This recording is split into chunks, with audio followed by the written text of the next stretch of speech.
अवधूत चिंतन श्री गुरुदेव दत्त श्री स्वामी समर्थ तुम्हा सर्वांचं आपल्या चॅनलमध्ये स्वागत करते आणि आजच्या या व्हिडिओला सुरुवात करते। कार्तिक पौर्णिमेचा सण हा कार्तिक महिन्याच्या शुक्ल पक्षाच्या पौर्णिमेला आपण साजरा करत असतो। या दिवशी स्नानाला अनन्यसाधारण असे महत्त्व आहे। आपल्या हिंदू धर्मामध्ये बघा पौर्णिमा तिथीला अनन्यसाधारण महत्त्व दिलं जातं। कार्तिक महिन्यात येणारी पौर्णिमा ही अत्यंत पवित्र आणि खास मानली जाते। या कार्तिक पौर्णिमेच्या दिवशी देव दीपावली देखील आपण साजरी करत असतो। देव दीपावली हा बघा देवांच्या दिवाळीचा उत्सव म्हणून ओळखला जातो। असे मानले जाते की कार्तिक पौर्णिमेच्या दिवशी भगवान शिवशंकराने त्रिपुरासूर नावाच्या राक्षसाचा वध केला होता आणि बघा त्रिपुरासुराचा अंत झाल्याच्या आनंदाने देवांनी संपूर्ण स्वर्ग जे आहे तर ते दिव्यांनी उजळवून टाकले होते। त्याला दीपावलीचे स्वरूप देण्यात आले होते आणि म्हणूनच कार्तिक पौर्णिमेला त्रिपुरी पौर्णिमा किंवा मग त्रिपुरारी पौर्णिमा असे देखील म्हटले जाते। या दिवशी पवित्र नद्यांमध्ये भगवान श्रीहरी विष्णू वास करत असतात। यामुळे या दिवशी बघा पवित्र नद्यांमध्ये स्नान करायला विशेष असे महत्त्व आहे। तसेच बघा या दिवशी स्नान करून दीपदान केल्याने आपल्याला बघा कितीतरी हजार पटीने पुण्याची प्राप्ती जी आहे तर ती होत असते। अकाली मृत्यूचे भय टळते। तसेच बघा हे दीपदान केल्याने ग्रहदोष, वास्तुदोष, पितृदोष, नजरबाधा, अडचणी, सर्व संकट हे देखील दूर होत असतात। हा दिवस बघा अतिशय असा महत्त्वाचा आणि शुभ असल्यामुळे या दिवशी बघा करण्यासाठी आपल्या वास्तुशास्त्रामध्ये काही प्रभावी उपाय देखील सांगितण्यात आलेले आहेत। तर बघा आज या व्हिडिओमध्ये मी तुम्हाला असाच एक अतिशय प्रभावी असा उपाय जो आहे तर तो सांगणार आहे। आज बघा शुक्रवार कार्तिक पौर्णिमेच्या दिवशी तुम्ही बघा काहीही नाही केलं तरी देखील चालेल। फक्त बघा सकाळीच या झाडाचं एक पान जे आहे तर ते तुम्हाला घरामध्ये घेऊन यायचं आहे। हे पान तुम्ही तुमच्या घरामध्ये आणल्याने कोणताही शत्रू असेल तो तुमच्या घरी येऊन माफी मागेल। तुमचं 7 पिढ्यांचं दारिद्र्य नष्ट होऊन कितीही कठीणातील कठीण इच्छा तुमची पूर्ण होऊ शकेल। अखंड लक्ष्मी माता तुमच्या घरामध्ये नांदेल। प्रत्येक कामामध्ये तुम्हाला यश मिळेल। असा हा एक प्रभावी उपाय आज या व्हिडिओमध्ये मी तुमच्यासोबत शेअर करणार आहे। त्यामुळे तुम्ही हा व्हिडिओ स्किप न करता शेवटपर्यंत पाहत राहा। त्याचबरोबर चॅनलवरती नवीन असाल तर नक्की सबस्क्राईब करा आणि असेच माहितीपूर्ण आणि नवनवीन व्हिडिओ पाहण्यासाठी बेल आयकॉनला देखील प्रेस करा। आज बघा या व्हिडिओमध्ये मी तुम्हाला जो काही उपाय सांगणार आहे तर हा उपाय बघा आपल्याला आज कार्तिक पौर्णिमेलाच करायचा आहे। पौर्णिमेच्या दिवशी बघा सकाळी तुम्हाला 12 वाजायच्या अगोदर हा उपाय जो आहे तर तो करायचा आहे। कारण बघा 12च्या आतच तुम्ही जास्तीत जास्त हा उपाय करण्याचा प्रयत्न करा। कारण बघा सकाळची जी वेळ असते तर त्या सकाळच्या वेळेमध्ये सकारात्मक लहरी या खूप जास्त प्रमाणामध्ये जागृत असतात आणि या वेळेमध्ये जर आपण हा उपाय केला तर त्या उपायाचं आपल्याला शीघ्र फळ प्राप्त होत असतं। जर बघा तुमच्या मनामध्ये भरपूर दिवसापासून बघा एखादी इच्छा आहे, बघा प्रत्येकाच्या मनामध्ये इच्छा असतेच, अगदी माझ्या मनामध्ये सुद्धा काही ना काही इच्छा असतेच। पण बघा प्रत्येकाच्या मनामध्ये छोट्या मोठ्या इच्छा ह्या असतातच आणि बघा या इच्छा पूर्ण होण्यासाठी आपण आपल्या बघा आयुष्यामध्ये कष्ट, मेहनत, तडजोडी ह्या करतच असतो। परंतु कधी कधी कितीही प्रयत्न केले, कितीही कष्ट केले तरी बघा आपल्या प्रयत्नांना यश जे आहे तर ते मिळत नाही आणि आपल्या कोणत्याही इच्छा या देखील पूर्ण होत नाहीत। जेव्हा बघा आपल्या कुंडलीमधले ग्रह जे आहेत ते कमकुवत असतात ना, तेव्हा आपल्या प्रयत्नांना यश जे आहे तर ते मिळत नाही आणि जर बघा आपण काही विशेष स्थितींवरती काही उपाय केले तर बघा नक्कीच आपल्याला आपल्या कुंडलीतले ग्रह जे आहेत तर ते मजबूत होण्यास मदत होईल आणि आपल्याला प्रत्येक कामामध्ये यश मिळेल। सर्व गोष्टी बघा आपल्या मनासारख्या घडत असतात। तसेच बघा जर आपल्याला कोणाची नजरबाधा झालेली असेल किंवा बघा कुणी काही नजरदोष आपल्याला लावलेले असतील, एखादा आपला शत्रू असेल, त्याचा शत्रुदोष आपल्याला लागलेला असेल, बघा तरी देखील बघा आपल्या जीवनामध्ये अनेक वादळे, संकटे हे येतच असतात।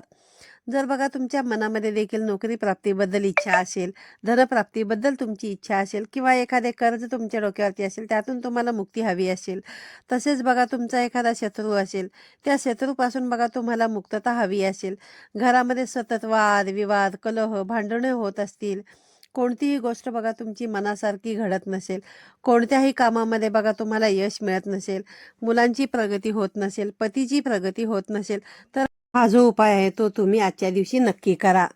बघा सर्वप्रथम तुम्हाला लवकर उठल्यानंतर तुमच्या घराच्या जवळपास बघा जिथे कुठे पवित्र गंगा असेल, नदी असेल तर तिथे जाऊन तुम्ही स्नान नक्की करू शकता। हे स्नान केल्याचे बघा आपल्याला कितीतरी हजार पटीने पुण्य मिळते आणि जीवनातील अनेक अडचणी दूर होतात। जर तुम्हाला शक्य नसेल तर घरच्या घरी तुम्ही आंघोळीच्या पाण्यामध्ये चिमूटभर हळद, एक तुळशीचं पान, थोडंसं गंगाजल टाकून तुम्हाला हे जे स्नान आहे तर ते करायचं आहे। यानंतर बघा आपल्या देवघरातील देवांची आपल्याला पूजा करून घ्यायची आहे। या दिवशी तुमच्या देवघरामध्ये जर भगवान विष्णूंचा फोटो असेल, मूर्ती असेल, तर त्यासमोर तुम्हाला एक दिवा लावायचा आहे, दीपदान करायचं आहे। बघा या दिवशी दीपदान करण्याला खूप असे महत्त्व आहे। यानंतर तुळशीची पूजा करून घ्यायची आहे आणि यानंतर बघा हा जो उपाय आहे तर तो तुम्हाला करायचा आहे।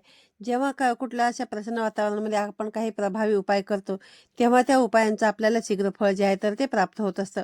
उपाय करण्यासाठी तुम्हाला एक तांब्याचा कलश भरून घ्यायचा आहे। त्या कलशामध्ये शुद्ध पिण्याचं पाणी भरायचं आहे आणि त्याच्यामध्ये गुळाचा खडा त्यामध्ये टाकायचा आहे। थोडीशी हळद टाकायची आहे आणि थोडंसं गाईचं दूध टाकायचं आहे। यानंतर बघा एक दिवा तुम्हाला घ्यायचा आहे। या दिव्यामध्ये तुम्हाला मोहरीचं तेल घालायचं आहे। जर मोहरीचं तेल तुमच्याकडे नसेल तर मग तुम्ही देवघरामध्ये जे पूजेसाठी वापरतात ते तेल तुम्हाला त्या दिव्यामध्ये घालायचं आहे आणि अगदी चिमूटभर पिवळी मोहरी तुम्हाला त्या दिव्यामध्ये टाकायची आहे। जर पिवळी मोहरी नसेल आणि मोहरीचं तेल तुमच्याकडे नसेल तर शुद्ध गाईचं तूप जे आहे तर ते तुम्ही त्या ठिकाणी लावू शकता। यानंतर बघा थोडेसे तांदूळ घ्यायचेत आणि या सर्व वस्तू घेऊन तुम्हाला पिंपळाच्या वृक्षाजवळ जायचे। तुमच्या घराजवळ जिथे कुठे पिंपळाचं झाड असेल त्या ठिकाणी तिथे तुम्हाला जायचं आहे। तिथे गेल्यानंतर सर्वप्रथम तो तांदळाचं आसन देऊन हा दिवा तिथे तुम्हाला प्रज्वलित करायचा आहे। यानंतर बघा आपल्याला त्या झाडाला हळदी, कुंकू, अक्षता, फुले अर्पण करायची आहेत आणि जे आपण तांब्यावरून जल नेलेलं आहे ते जल आपल्याला आपल्या दोन्ही हाताने या वृक्षाला अर्पण करायचं आहे। पिंपळ वृक्षामध्ये साक्षात भगवान श्रीहरी विष्णू वास करतात आणि या झाडांच्या पानामध्ये साक्षात माता लक्ष्मीचा वास असतो। हे झाड पूजनीय मानलं जातं। अनेक देवी देवतांचा वास या झाडांमध्ये असतो आणि पौर्णिमेच्या दिवशी या झाडाची पूजा केल्याने सर्व देवी देवतांचे आशीर्वाद आपल्याला प्राप्त होत असतात। यानंतर या वृक्षाला बघा तुम्हाला 11 प्रदक्षिणा करायच्या आहेत। ओम नमो भगवते वासुदेवाय या मंत्राचा जप करायचा आहे। दोन्ही हात जोडून तुम्हाला माता लक्ष्मी, भगवान श्रीहरी विष्णूंना तुमच्या घरामध्ये सुख, शांती, समृद्धी नांदावी, आर्थिक अडचणी दूर व्हाव्यात यासाठी तुम्हाला प्रार्थना करायची आहे आणि माता लक्ष्मीला आपल्या घरामध्ये येण्यासाठी तुम्हाला आवाहन करायचं आहे आणि प्रार्थना करायची आहे। यानंतर तुम्हाला काय करायचं आहे की त्या झाडाचं एक पान तोडायचं आहे। जर बघा झाडाखाली एखादं गळून पडलेलं पान असेल ते देखील तुम्ही घेऊ शकता। जर बघा खाली पडलेलं पान नसेल तर मग तुम्हाला झाडाची क्षमा याचना करायची आहे आणि यानंतर त्या झाडाचं एक पान तुम्हाला तोडायचं आहे। हे पान तुम्हाला तुमच्या घरी घेऊन यायचं आहे आणि स्वच्छ धुवून घ्यायचं आहे। त्यानंतर थोडंसं कुंकू घ्यायचं आहे आणि त्या कुंकवाची तुम्हाला पेस्ट तयार करायची आहे पाणी टाकून। त्याचं आणि एक काडी घ्यायची आहे। बघा ही काडी सुद्धा बघा तुम्हाला पिंपळाच्या झाडाचीच घ्यायची आहे।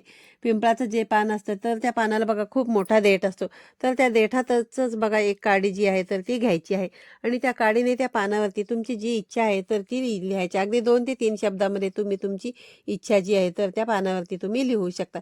इच्छा कशी लिहायची तर बघा, जर तुम्हाला नोकरी प्राप्तीसाठी हा तुम्ही उपाय करत असाल तर नोकरी प्राप्ती, किंवा मुलांची प्रगती होण्याबद्दल असेल तर मुलांची प्रगती, शत्रूंचा वारंवार त्रास होत असेल तर शत्रुदोष नष्ट होण्यासाठी, असं बघा तुम्हाला त्या पानावरती तुमची जी काही इच्छा असेल तर ती लिहायची आहे।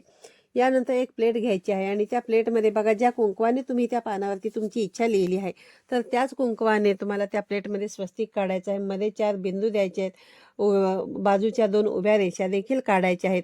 त्या स्वस्तिकावरती तुम्हाला एक मूठभर चण्याची डाळ म्हणजेच हरभरा डाळ जी आहे तर ती ठेवायची आहे। तर बघा ते अर्पण करायचं आणि नंतर ही चण्याची डाळ जी असते ना तर ते भगवान श्रीहरी विष्णूंचं स्वरूप मानलं जातं आणि पिंपळाचं पान हे माता लक्ष्मीचं प्रतीक मानलं जातं। यानंतर बघा त्या डाळीवरती त्या प्लेटमध्ये आपल्याला हे जे इच्छा लिहिलेलं पान आहे तर ते ठेवायचं आहे। देठ हा आपल्याकडे असायला हवा अशा पद्धतीने बघा आपल्याला हे जे पान आहे त्यावरती ठेवायचं आणि ही प्लेट आपल्या देवघरामध्ये माता लक्ष्मीच्या फोटोसमोर आपल्याला ठेवायची आहे। यानंतर या पानाला आपल्याला हळदी, कुंकू, अक्षता, फूल अर्पण करायचं आहे। धूप, दीप, अगरबत्ती तुम्हाला ओवाळून घ्यायची आहे आणि यानंतर तिथेच बसून तुम्हाला 1 वेळा व्यंकटेश स्तोत्राचं पठण करायचं आहे आणि 1 वेळा महालक्ष्मी अष्टकमचं पठण करायचं आहे। दोन्ही हात जोडून माता लक्ष्मीला तुम्ही जी काही इच्छा त्या पानावरती लिहिली आहे तर ती इच्छा तुमची पूर्ण होण्यासाठी प्रार्थना करायची आहे। त्यानंतर संपूर्ण दिवसभर हे पान तुम्हाला तिथेच ठेवायचं आहे। सायंकाळी 5 वाजल्यानंतर ते पान तुम्हाला देवघरामधून उचलायचं आहे आणि तुमच्या घराजवळ बघा जिथे कुठे वाहतं पाणी असेल तर त्या वाहत्या पाण्यामध्ये भगवान श्री विष्णू आणि माता लक्ष्मीचं नाव घेऊन तुमची इच्छा व्यक्त करून तुम्हाला ते प्रवाहित करायचं आहे त्या पाण्यामध्ये। बघा या दिवशी पवित्र गंगेमध्ये सर्व देवी देवतांचा वास असतो। सर्व देवी देवता स्नानासाठी त्या नदीवरती येत असतात आणि या नदीमध्ये भगवान श्री विष्णू सुद्धा वास करत असतात आणि हे पान जे आहे तर ते आपल्याला त्या पाण्यामध्ये प्रवाहित करायचं आहे आपली इच्छा व्यक्त करत। जर बघा तुमच्या घराजवळ वाहतं पाणी नसेल, एखादी नदी नसेल तर हे पान तुम्हाला बघा घेऊन जायचं आहे एखाद्या देवीच्या मंदिरामध्ये। तुमच्या घराजवळ बघा एखाद्या देवीचं कुठे मंदिर असेल ना, तर त्या मंदिरामध्ये हे पान घेऊन तुम्हाला जायचं. हे पान त्या ठिकाणी तुम्हाला तिथे त्या देवीला अर्पण करायचे आहे आणि तुमची इच्छा तिथे तुम्हाला व्यक्त करायची आहे. तर आजच्या दिवशी हा एक छोटासा उपाय तुम्हाला कार्तिक पौर्णिमेला नक्कीच करायचा आहे. व्हिडिओ आवडला असेल तर व्हिडिओला लाईक करा, शेअर करा. पुन्हा भेटूया अशाच एका नवीन आणि माहितीपूर्ण व्हिडिओमध्ये. तोपर्यंत सर्वांना श्री स्वामी समर्थ.